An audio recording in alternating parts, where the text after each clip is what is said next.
Other news at this hour, an LGBTQIA plus couple from Litha Park in Khayelitsha on the Cape Flats were allegedly attacked for their sexual orientation by a man known in the community. It's alleged that the man and his friend broke into the couple's shack, demanded money, phones and other valuable items. Now, one of the women was allegedly raped at gunpoint and the shack was also burnt down. So perhaps to take this discussion further, we're going to be joined by Melody Seherrie, Community Engagement Officer at Gender DynamiX. Melody, I dare say good afternoon, but thank you for your time with us here on the SABC.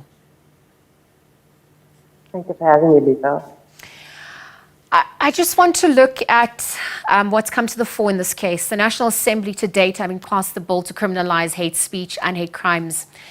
And with all of that in place, why do you think such incidences still exist in South Africa? Where are we failing in terms of perhaps having the legislation, but not balancing it with implementation and the reality on the ground?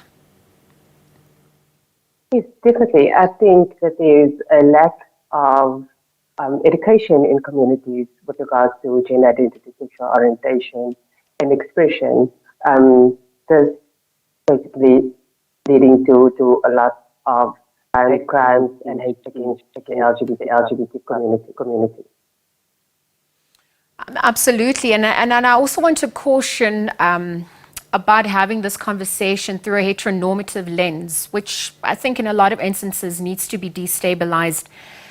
So at this point, what's been reflected? The lived realities, the violence and abuse that the LGBTQIA plus community is facing and the cost of it to date?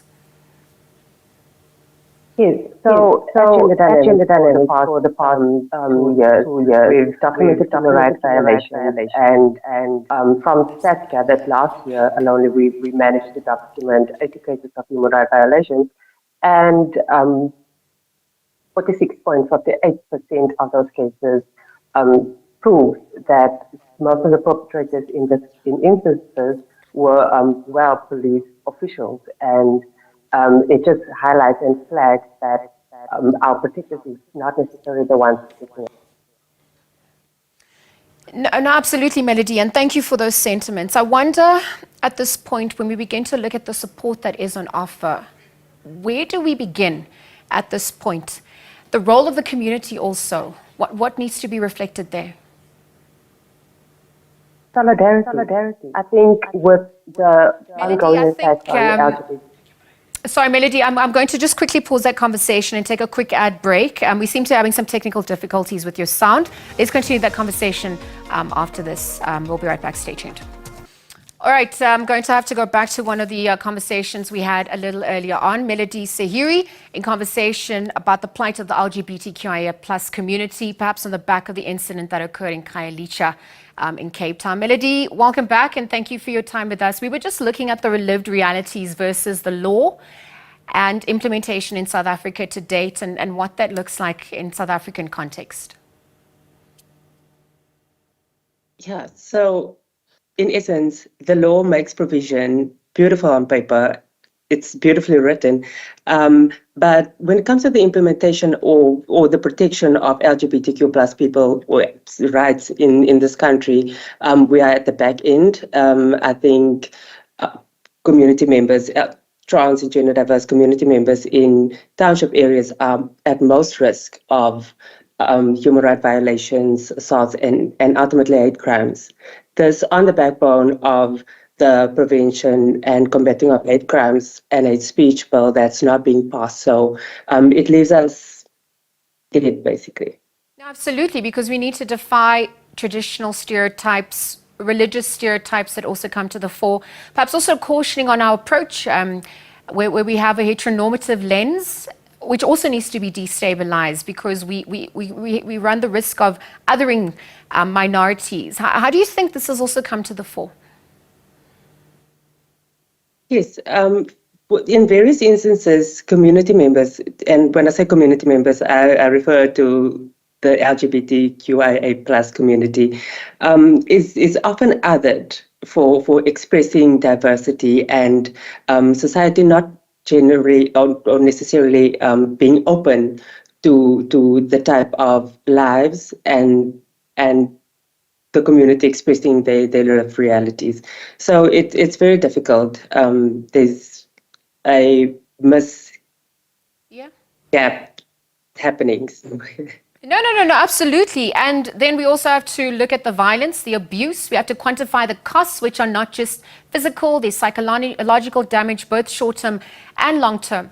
And so I want to look at the support that's on offer, perhaps also the role of the community at this point. I mean, it was alluded to in the story that these community members knew the alleged perpetrators. Yeah, as stated, community members often suffer violence at the hands of people that they know. So, and in rural township areas, support for LGBT plus persons is very rare, it's very scarce. We don't necessarily get to enjoy the services and access to services that normal cisgender heterosexual people do enjoy. So to access those services is a hurdle in itself. And then having your rights violated when trying to access those services makes it even more difficult.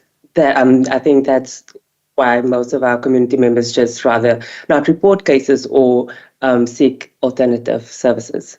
Earlier on, you alluded to the importance of education, perhaps even in just discerning what the different acronyms in the LGBTQI plus acronym alludes to, perhaps also gender identity versus sexual orientation, amongst other things. So perhaps going forward, what more needs to be done at this point to exert agency for minorities, to really implement what we have on paper so perfectly? Yeah, I think government needs to prioritize the bill, the Prevention and Combating of Hate Crimes and Hate Speech bill. I think that will send out a strong message of solidarity with minority groups in the country. And then also implementing gender sensitization trainings at local staff, local SABC offices, and even at training colleges to ensure that whoever is serving the community is respective of diversity. Melody, thank you for your time with us on the SABC. For the Centre, Ms. Melody Seherrie, Community Engagement Officer at Gender DynamiX, weighing in on the plight of the LGBTQIA plus community at large. We saw a couple, in fact, from Litha Park in Khayelitsha in the Cape Flats were allegedly attacked for their sexual orientation.